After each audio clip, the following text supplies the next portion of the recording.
Drop it on them random. What up, y'all? Welcome to another episode of That Time in Hip Hop, a podcast, video podcast, whatever you want to say about the nostalgia, the history, the rumors, the drama, but more importantly, the preservation of hip hop music and culture. I am your host, Vegas of Hip Hop Now podcast. I got with me the man in charge, IntoTheDome.com. Tony, what's good, man? Hey man, everything is love. Drinking some cayenne and ginger drink. You know what I'm saying? Feeling good, brother. Feeling good. I bet, man. Yo, and if you're watching this for the first time or listening for the first time, just want to let you know, man, this is all about just talking hip hop, man. Things that happen. Put it this way, like we said on our last episode, if it happened, it happened. It doesn't matter what it was, as long as it had an impact on the culture, whether it's an impact for years or an impact for the moments, something memorable. If you don't know, you could go check out our past episodes. The last episode we did was on Tim Dog. We're not going to say the title, but it was called F Compton because it was kind of difficult trying to promote that with the curses in it. Facebook, I'm looking at you. But nevertheless, if you like what you hear, subscribe, and more importantly, share with people you know enjoy this kind of content. So we're going to get right into a thing we like to do called This Week in Hip Hop. And Tone, This Week in Hip Hop, on the same day, October 3rd, but different years. One of them was born in 1971. The other one was born in 1975.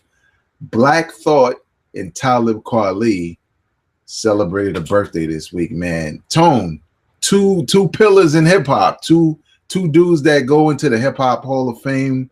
What do you think about just the fact that we got to celebrate these brothers on their birthday? Well, I tell you what, man, I'm so glad we are able to talk about them because, you know, casual fans don't know much about either one of these guys. I mean, you know, hip hop heads know, and now you know the Roots on Jimmy Fallon, and people know who the Roots are, but they really don't understand the depth of Black Thought. You know, so let me speak on him first. You know, being 43, you know, early 90s, Roots came out with an underground CD called Organics. See, a lot of people think that Do You Want More is their first CD, but Organics is their first CD. You know, that was like early 93, and then Do You Want More came out in 94. Of course, Ill Half-Life in 96, which is my favorite Roots album.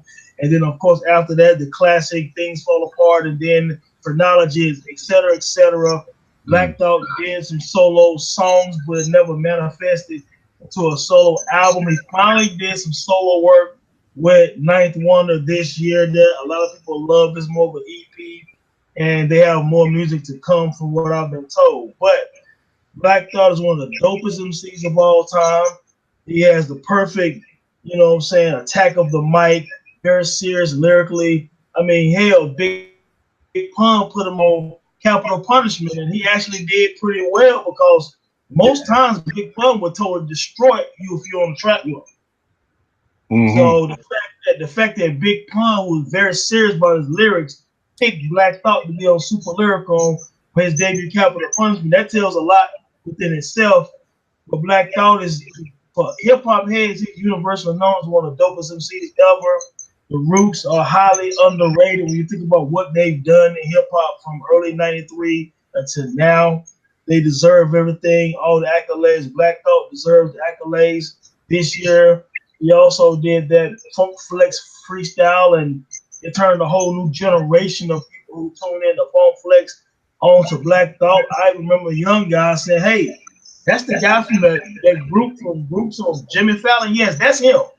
You know, so big shout out, happy birthday to the legendary Black Thought. As far as Talib Kweli, man, you know, late 90s raucous movement with Mos Def, Talib, and Lyricist Lounge, and a lot of other guys on Sound Bombing, which, you know, for you Eminem fans, Eminem was on Sound Bombing as well. Pharoah Monch and all those guys. Talib just came up in the era of getting on stage, man, and rocking the mic, you know, and he helped bring back a lot of that underground hip hop with the Black Star album with Mos Def in '98. After that, he worked hard. Reflection Eternal was a classic album to me with High Tech. He went on to drop his solo album Quality, and a lot of you guys might have heard of Goodbye, of course, and the blast that was on Reflection Eternal. Talib was one of the hardest working MCs in the game. He's had album after album. He still tours the world. If you're on Twitter, don't get caught up in these Twitter rants against with people because I think he spent too much time on Twitter, but he's an amazing MC. Happy birthday to Talib Kweli, born the same year I was born in, 1975, if I'm not mistaken. He's an amazing MC, man, and big ups to both of those guys, man, helping to keep that pillar of hip hop and the essence of hip hop still going alive and well, man. Peace to Black Thought and Talib Kweli. What is your favorite thoughts in regard to these two guys, man? I think they have a lot in common as far as like their status in the hip hop game. They kind of are underappreciated. You know what I'm saying? A lot of people, a lot of hip hop fans, usually the casual hip hop fans who try to moonlight as hardcore hip hop fans, like to say they're just underrated. I don't think they're underrated. I think when people hear them rhymes, especially after Black Thought's Funkmaster Flex freestyle, I think they say they're underrated, but I feel more like, no, I think people recognize that they can rhyme. I think people just don't appreciate them as much as they should for, like you said, the body of work they've put in as far as lyrically, the music, the fact that they could still do it. Both, like Black Thought finally released something of a solo project recently produced by Ninth Wonder. You know what I'm saying? Talib Kweli had a dope album last year called Radio Silence. Just two really dope, highly lyrical artists where, you know, wordplay is the backbone of their rhymes. And I think that can be a turnoff to some hip hop fans. Like I got one friend who, you know, wasn't really trying to throw shade at Talib Kweli, but just felt like he was like, yo, he's too wordy. And I know some people who, you know, they want to follow a through line when it comes to your lyrics and your bars, and they don't want you to be so mechanical with it. And some people enjoy that, you know what I'm saying? So I think they're underappreciated because that's a hell of a skill. That's the same skill that Big Pun had. You know what I'm saying? Big Pun was, I'm going to take all these words and just make them all fit together, and they're going to make sense and they're going to sound dope. And, you know, it's dope that they're still here so we can appreciate these brothers while they're still here, not bring out their whole catalog when, God forbid, something bad happens. So big happy birthday shout out to one of both hip hop's finest artists in the game, rap artists in the game, MCs, whatever way you want to flip it. Talib Kweli, Black Thought of the Roots crew, man. Go out and check their music. They still here. Go buy some. You know what I'm saying? But we get to the part of the show, which is the meat of the show, the main topic at hand. If you read the title, you already know what it is. You saw the thumbnail, you already know what it is. If you've been watching the background, you already know what we're talking about. Tone, legendary, without a doubt, hip-hop group of all time, straight out of Atlanta. But we're going to talk about something very special. Tell them what we're going to talk about today. You know what? When you initially sent me the rundown, it made me just reflect again on that time in hip hop when Outkast, September the 23rd, 2003, the legendary Outkast dropped the double CD, Speakerboxx, Love Below. Now, there's so many thoughts I have right now because after Southern Playalistic, ATLs, Aquemini, Stankonia, I was like, what else can they do? Because every Outkast album is totally different than the one before. Yeah. They're probably one of the few groups or artists in general, in any genre, that you can say, you know what, their music changed every time and it was still potent. You know what I'm saying? And they still found a way to make it successful, creative, innovative. And speak about Love Below is dope because this is one of the first time I remember a group who didn't do a lot of production outside. They did some minor production on ATLs and a little bit on Stankonia. But Andre 3000 and Big Boy pretty much produced this double CD. Yeah. And that says a lot because yeah, Big Boy and Andre did do ATL as the title track, Elevators. I mean, and that was an amazing beat. But Andre 3000 produced his entire Love Below. He also produced a few songs on the Speakerboxx, you know, and that's very creative and very just I didn't expect that. You know, and I didn't expect it to turn out the way it did. So let me say this, I have mixed emotions about the album because I was hoping that Speakerboxx Love Below would end up being a mixture of maybe a Quemini and everything else. But they totally went left field, and Andre went on his like kind of jazz, funk, electric, Jimi Hendrix / Prince / Rick James on the Love Below. And Big Boy kind of stayed home with, he was Big Boy from Southern Playalistic to me, but elevated. You know what I'm saying? Like the way you move was like a hip hop anthem for Atlanta, down south hip hop, even the Cotton Club type of vibe, Harlem Nights. You feel me? Even with the video, but he rapped about family and being a Southern guy and things of that nature with a lot of heavy bass on the Speakerboxx, you know, and it was kind of what you expected from Big Boy, a little bit of pimping, a little bit of pimpology as well. You know what I'm saying? So, yeah, my first initial thought was, let me listen to it a few more times because I'm almost lost. You know what I'm saying? So I had to keep doing the knowledge in the car and ride to it back when it first came out to kind of get where both guys were going. I know we're going to go in detail about the album in a few minutes, man, but what was your initial thought when you heard the Speakerboxx Love Below, man? Well, like prior to the album even coming out, you know, remember there was like rumors of them doing solo albums. You know what I'm saying? Right. And then that kind of built into, oh well, they're gonna do a double album. And so, you know, I got excited for that. I was like, well, shit, bring it on. You know what I'm saying? But then it was like, oh well, the double album is gonna be the solo albums. Then I was really hyped because I'm like, okay, this is different. You know what I'm saying? It's not, let's just do a whole bunch of songs, you know, just a really long Outkast album. Let's do something where we giving the fans the solo projects they probably always wanted, but it's still an Outkast album. The first record I heard, and this is when I was hosting Strictly Hip Hop in Baltimore, shout out to B More, because the record came in, we was like, woo, we got the first record, you know what I'm saying? We ready to play it. Well, let me give you a little bit behind. Strictly Hip Hop is a underground, mainly hardcore hip hop style show as far as the music, right? Obviously, with me hosting, there's way more variety, and hardcore means a little bit something different to me. It's more so if you rap, you rap. It doesn't have to have a boom bap sound. But we like, yo, we gonna be the first to play it. We gonna break the record in this market. And it was ghetto music. And we listened to it first, you know, because we always listen before we aired something.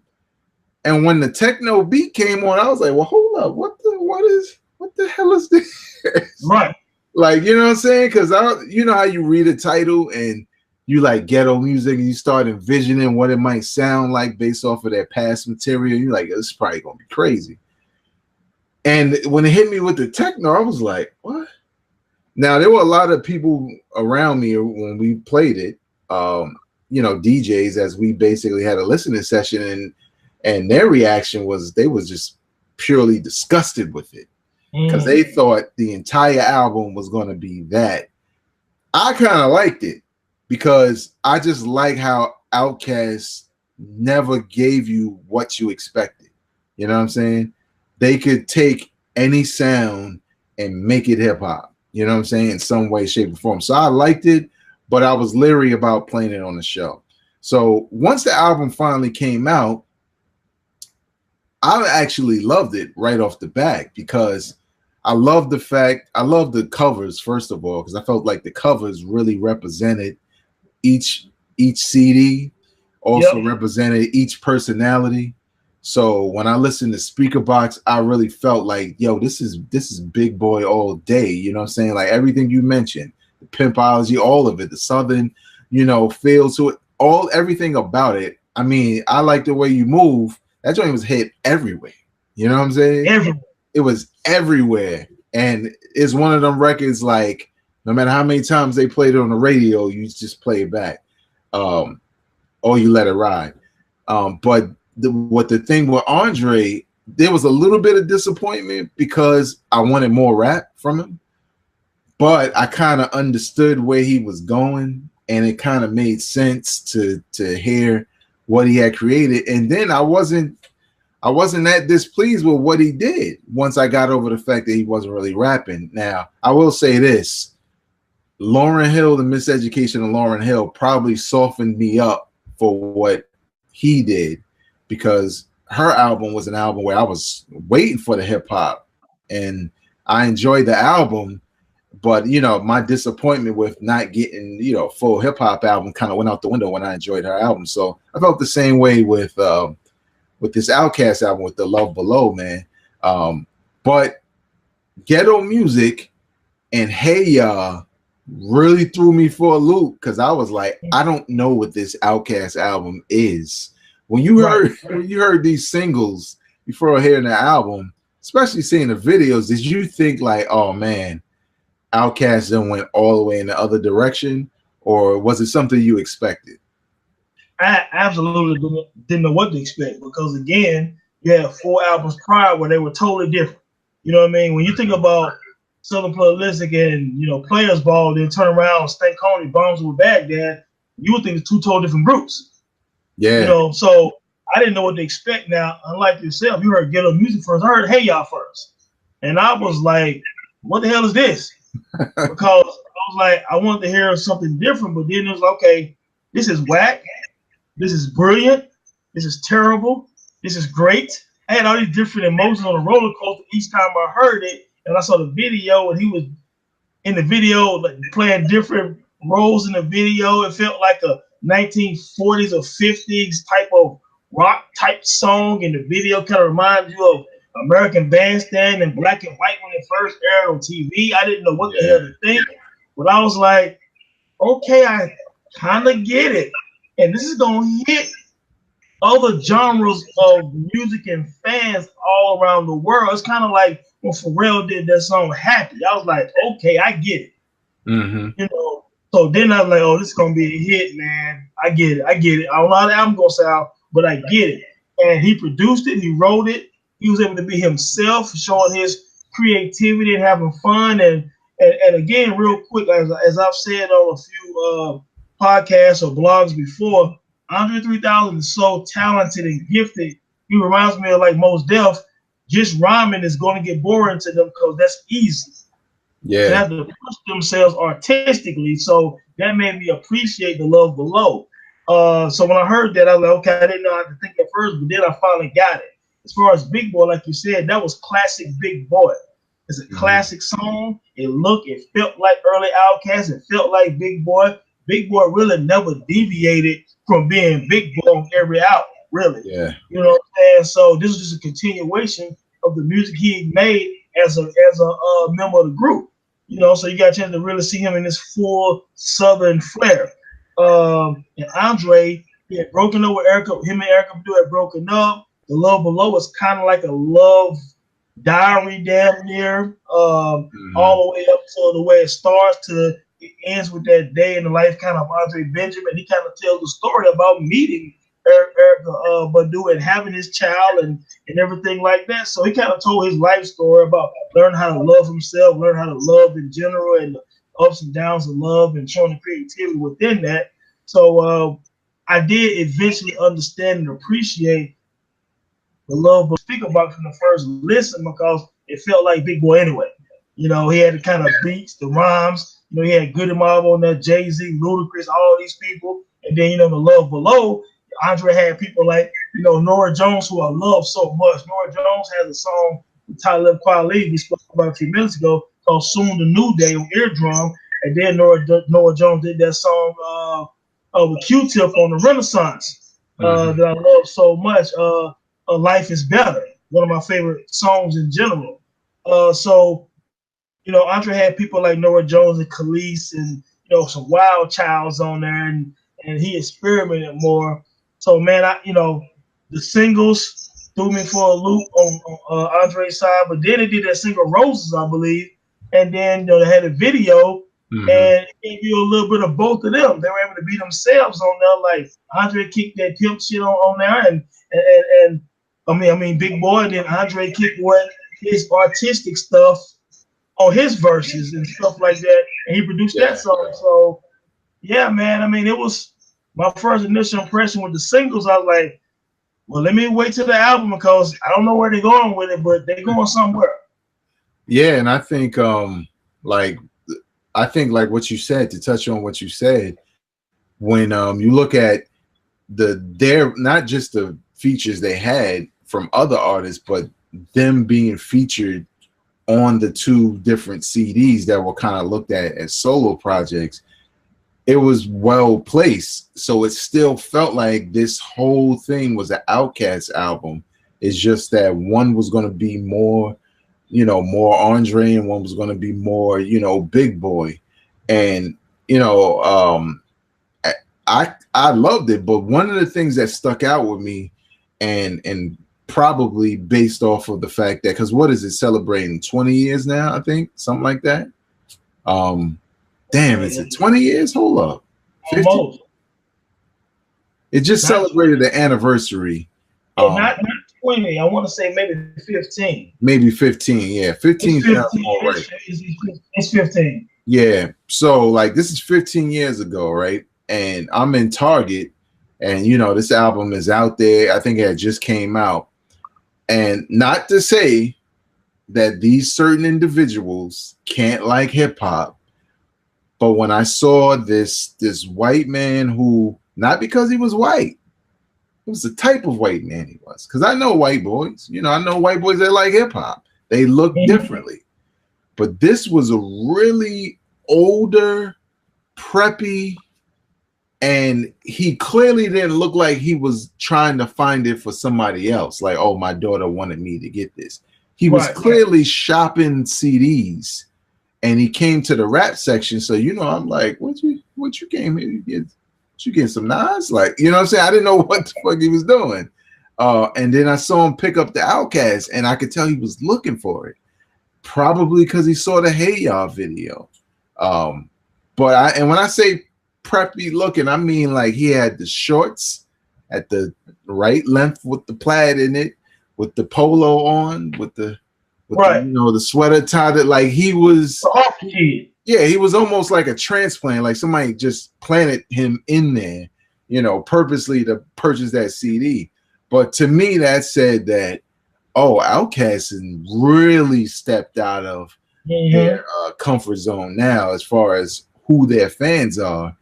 And it kind of, even though it's sold like gangbusters, rightfully so, it was dope. It made me wonder, how did day one Outkast fans feel? Now, me personally, I was more of I like Outkast, but I didn't start buying their albums until Aquemini. You know what I'm saying? Because then I was like completely sold. Then plus I was in college, so I was broke, so it was kind of like all these albums coming out, maybe I could get one. So I had to make some tough choices. But obviously, I went back and got the others that I absolutely like. So it was difficult for me to feel like, what is this? Or feel like, oh, this is the right progression for them as a group, because I didn't really ride with them or sit with that Southern Playalistic when it was the only album out. You know what I'm saying? I didn't sit with AT-Aliens when they only had 2 albums out. So I can't say like, yo, how did we get here? Because I came at a point where they were really already going in that lane of experimenting, and I was down with it. Now, you, Tone, your situation is probably different from mine's. After you heard the album, after you heard the singles, did you have any moment where you just kind of looked at Outkast catalog and as a group, did you feel like, maybe they went too far in one direction and kind of lost the essence of who they are? Or did you feel like this is the trajectory they were already on? Yeah, this was the path already, because like I said, We see Southern Playalistic. I'm from the South. I'm in North Carolina.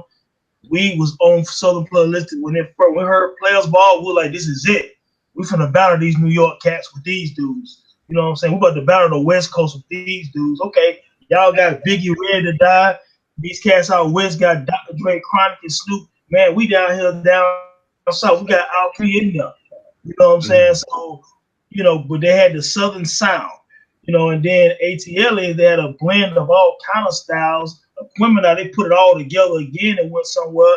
And Stank Corner, they said, look here, we're gonna be legendary. We on some Beastie Boys, whatever. You know what I'm saying? You can't stop us now. So by the time the double CD came out, it was kind of what I expected to a degree, because when you're that creative, and both of them are two totally different MCs, at some point they want to spread their wings. And by spreading their wings, you're going to get some of this. This Andre was manifested over the years. This big boy who was kind of consistent with who he is, he just all of a sudden spread his wings even more to the fullest, because he wasn't splitting every other verse with Andre 3000. So I kind of expected it.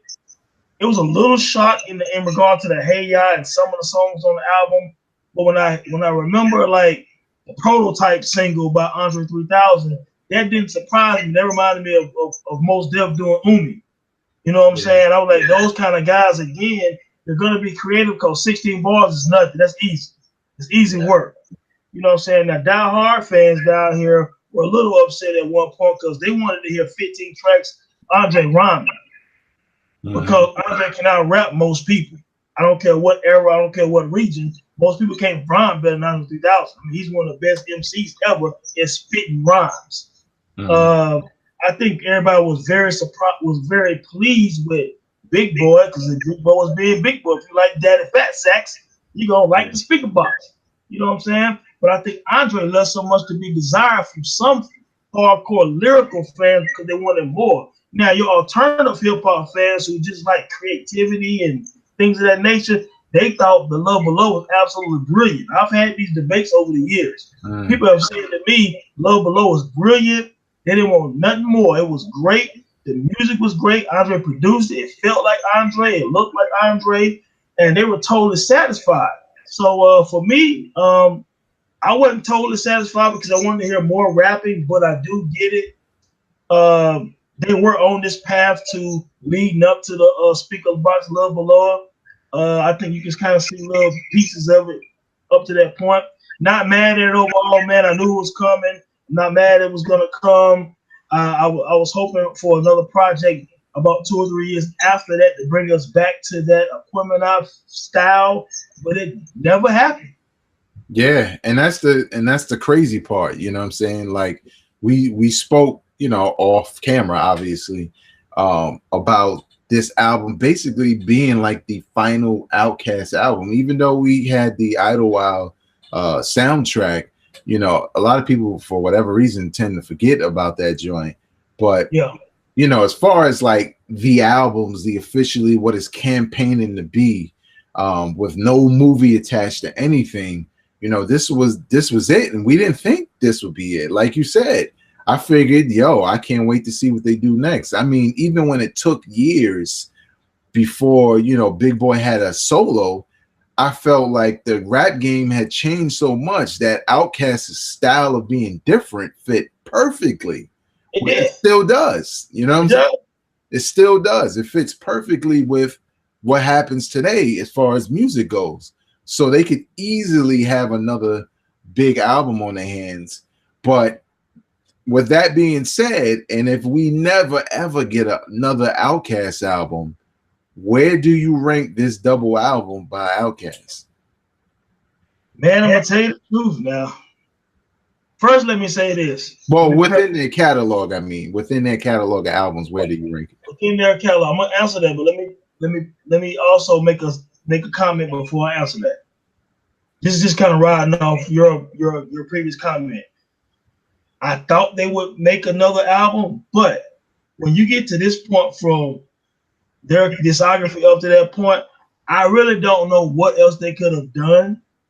Me being selfish and greedy, I want more. But looking back in retrospect, man, I think everything that those two MCs could have done musically, I think that as a group, I think they did it. I think that they led all the way up to that double. They've given you everything. They spit all kind of rhymes. They've done it all. They've had the hit singles in the club, the street tracks. They can go. They can battle if they want to. They can do any style of hip hop. I think they gave us everything all the way through. That being said, I actually think the Speakerboxx and the Love Below is their weakest album.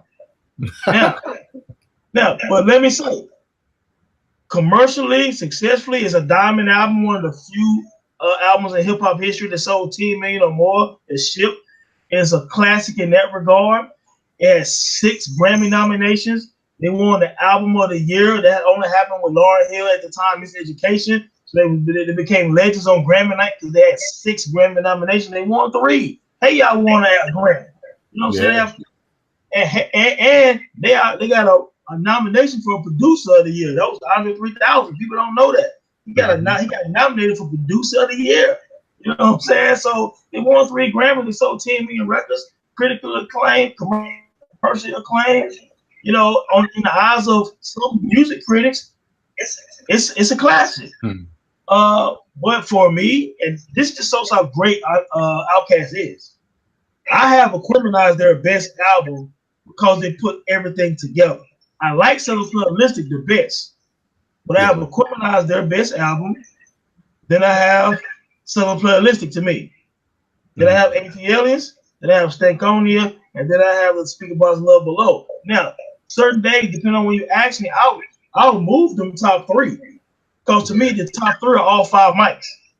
To me, all the first 3 albums, they were classic back to back. One of the few artists in hip hop history where the group or solo can ever say, to me personally, their first 3 albums were certified classics. So, you know, but I just think Speakerboxx Love Below is number 5, and that's not even a diss.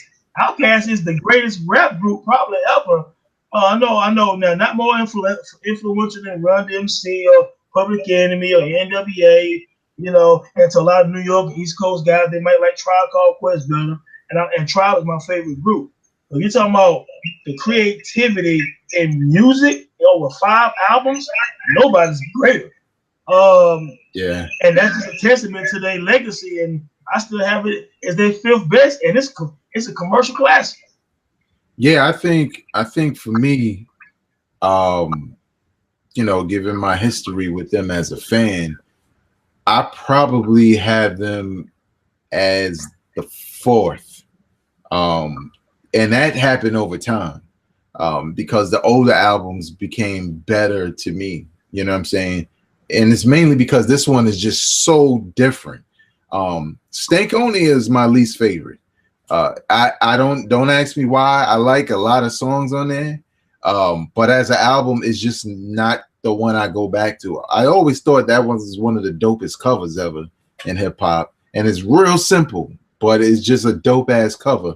But I didn't like everything on there as much as I like Southern Playalistic or ATLiens. Equimini is my favorite. But I think it's difficult, like you said, to rank the entire catalog, because even with Stankonia not being my favorite, it's not even close to being a whack album. You know what I'm saying? It's just, if you got 5 to choose from, you know, which ones are you going to first and in what order? And that's kind of what we're asking here when we say that. But to your point, you know, it's the last impression that they left on the game. And for some fans, like you said, they're a little frustrated because they always wanted that Andre 3000 just giving them bars. You know what I'm saying? They didn't really get that to go out. You know, you got to realize he has been giving you bars for years before he even went there. You know what I'm saying? So that's why, for me personally, it was easier to appreciate, only because, you know, he had already been doing it. He already been giving us bars. And Big Boy just, you know, his Speakerboxx was just perfect to me as far as just capturing that sound and him and all of that. Now the thing is when you look at, you know, where this album ranks and the fact that it's the last Outkast album we got. All these years have passed. Andre done tried acting. He done did verses. He was very instrumental into Pimp a Butterfly. That's why that came out so dope. But and Big Boy released what, 3 solo albums? Yeah, did very well. Yeah, and it was 3 very dope albums that are criminally slept on, probably because it doesn't say Outkast, just because it says Big Boy. But Tone, do you think, like A Tribe Called Quest a year or 2 ago, will we ever get one final, this is it, here y'all go, brand new Outkast album anytime? No. I think that if you love Outkast, cherish their discography, cherish their legacy. I believe that you might get one more huge world tour at some point. These guys are friends. These guys have been friends since high school, since 10th grade when they was hanging out together. It's bigger than music. They both have said this on tape more than once. People think that they've had problems. They really don't. They just have their own lives. There's times they hadn't spoken in a long period of time, not because they had any issue. There was times Big Boy said, "Man, I was trying to get dude to give me some verses. I found out he's in Japan somewhere." You know what I'm saying? And then he would call. Andre would contact him at the random 3 o'clock in the morning from some odd country. You know what I mean? The way he is, so they don't have an issue. They're friends. I think they're both totally satisfied with what they did for the culture. They're satisfied with the classic material they've done. Big Boy's criminally slept on as an MC, which is why I believe he kept dropping dope solo albums to show you that I can do this by myself, no diss to 3K. They're friends. They were together. Like last year, he had an interview. They were together at the Andre was in New York at Big Boy other crib or something like that. They're friends, and I think that it trumps the music. I don't think they'll ever make another album again. They might do a single, maybe on some movie soundtrack. You might get one more big Coachella type of tour with them, but I think they're happy in their own skin. I don't want them to do another album if they're not in their heart, not in it.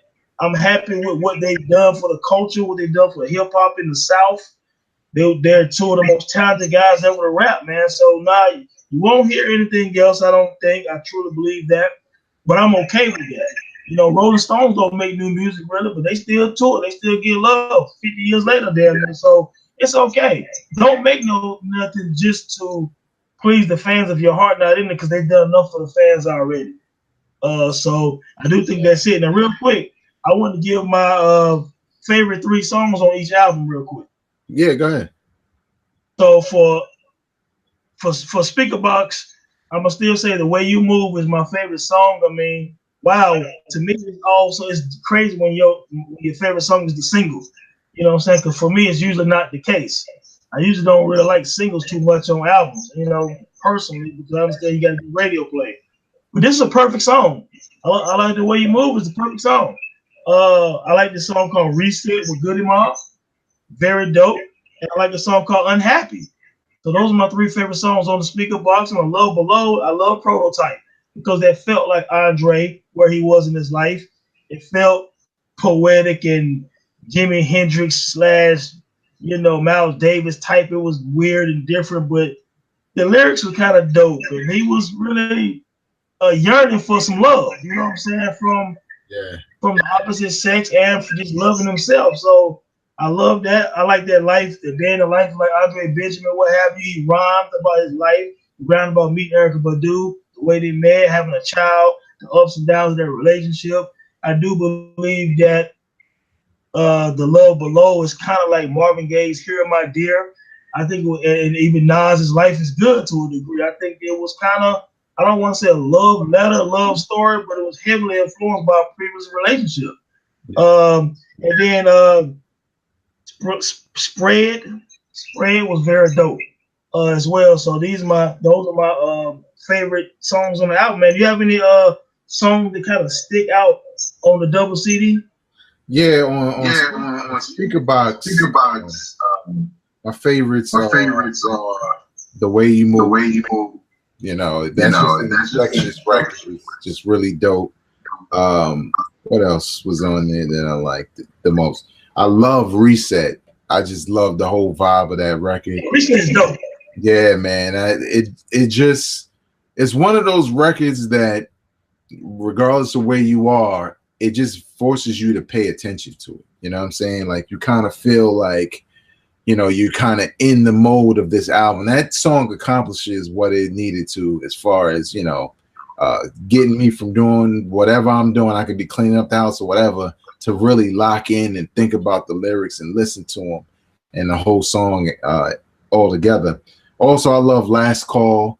Again, you know, Big Boy just knows how to sonically capture a specific sound and mesh it with his lyrics where it's seamless. You know what I'm saying? And he never sounds out of pocket.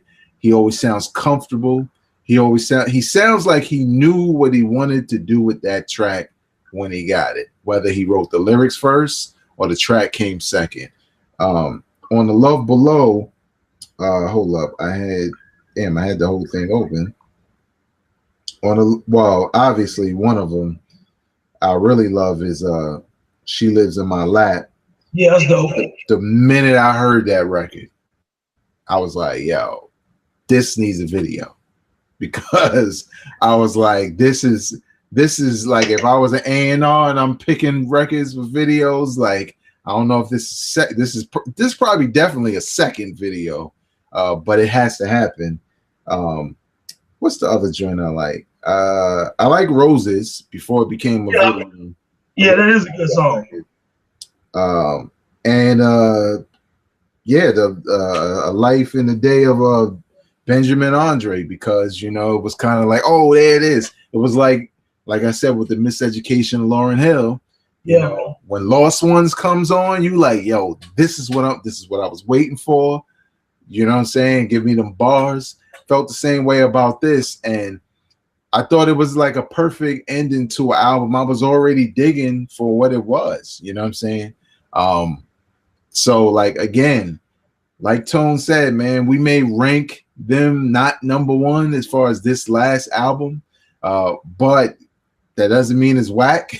You know, when you're the last in 4 or 5 great projects, how can you be bad? You know what I'm saying? But and let me say, what's that?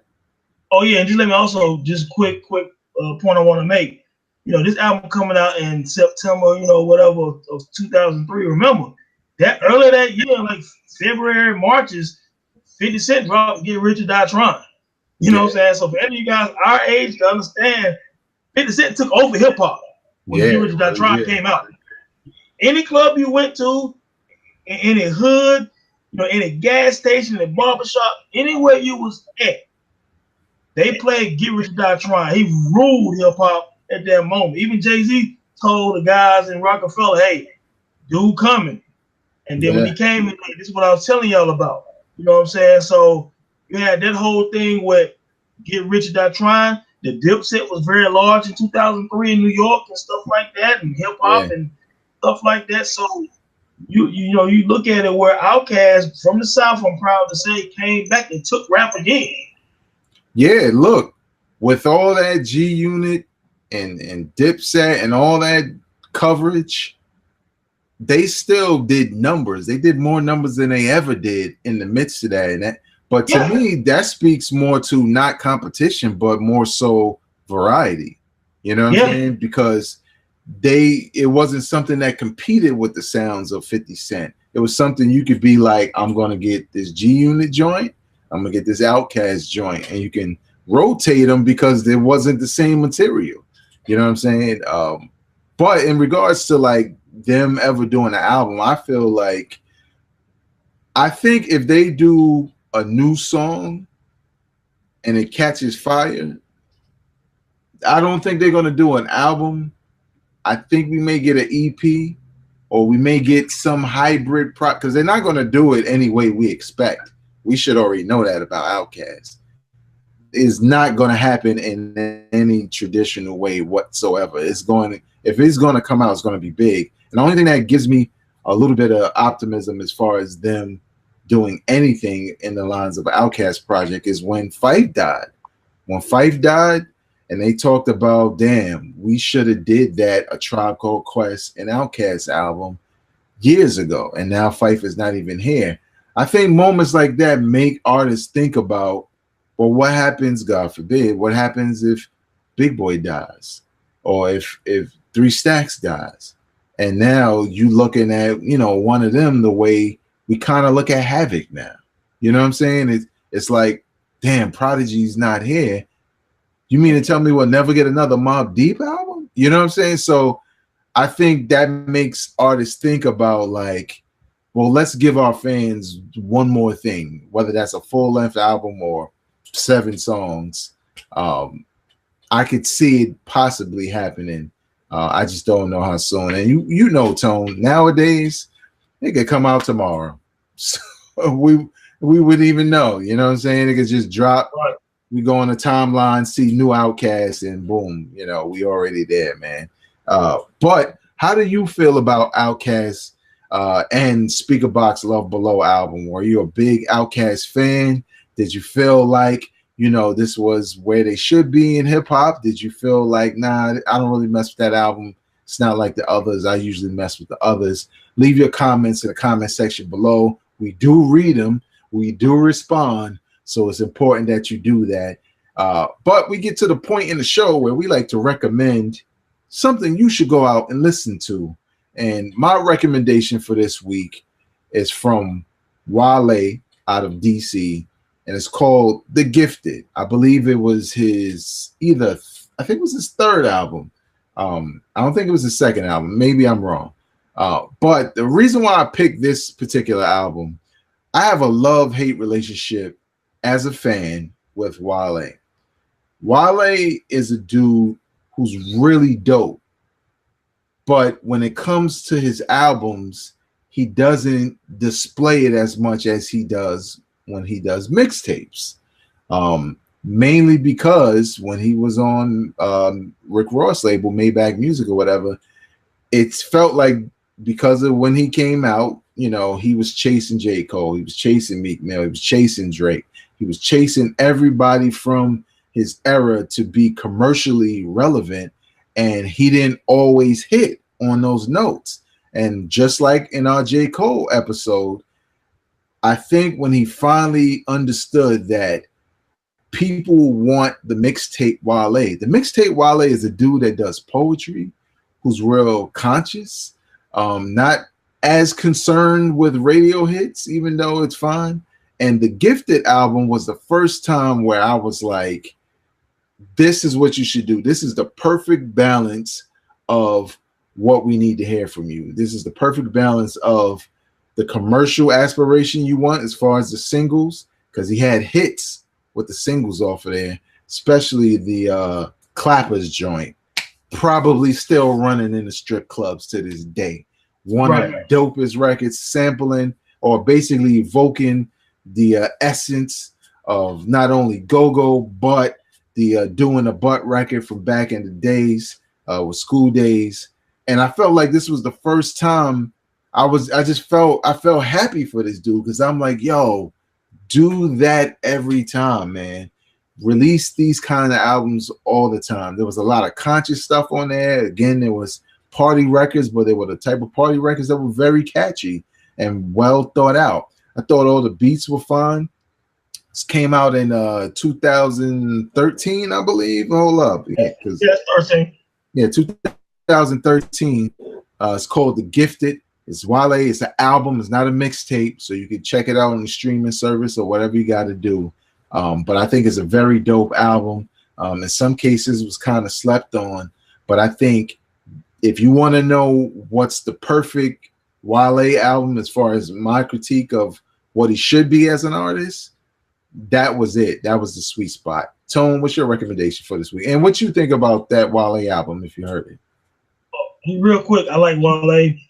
And I probably have a love-hate relationship with Wale too, because Wale is dope when you want to be, when you want to just stay focused and make the music and stop trying to be so many different things to so many different people.